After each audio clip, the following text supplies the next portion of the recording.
samafale Cabdimaalig Muuse Coldoon waa suxufi u kacay inuu u gurmado ummadda jilicsan ee u baahan inay helaan kaalmo nololeed. Suxufigani oo sanadihii u dambeeyay ku hawlanaa badbaadinta dadka jilicsan ay ku hareeraysan tahay duruufaha nololeed. Haddaba dadka danyarta ee hore u soo kaalmeeyay ee ku nool gudaha magaalada Burco oo warbaahinta la hadlayay ayaa ugu baaqay xukuumadda kana codsaday inay soo daayaan si uu sii wado hawlihiisa samafale uu ku taakuleen jiray dadka jilicsan. Dadkani danyarta ayaa sheegay inuu dad badan oo jilicsan u ahaa indhagarad iyo garabkooda waxaana hadaladoodii kamid ahaa sida tan Cabdilaahi waxaan ka codsanayaa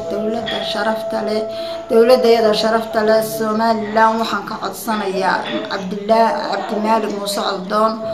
oo ahaa kaalmeeya dadka islaamka ee jilicsan caawiya inay dawladdu xorriyadeedii u soo celiso ayaan ka codsanayaa sababtoo ah wuxuu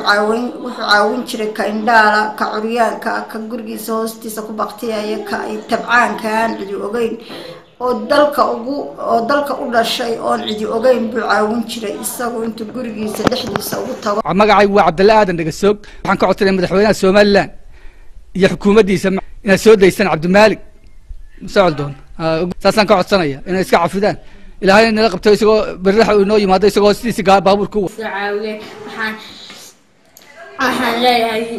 Cabdimaalig Muuse Coldoon oo lagu xidhay jeelka Hargeysa waxaan leeyahay ilaahay laga soo daayo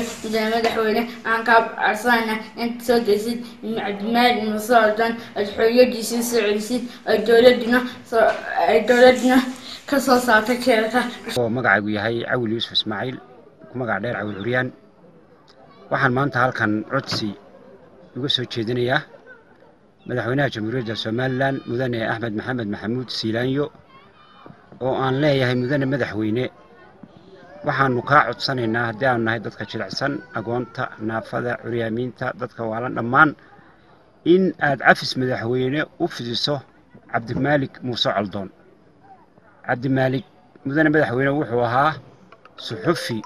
u dadaalaya u adeega dadka jilicsan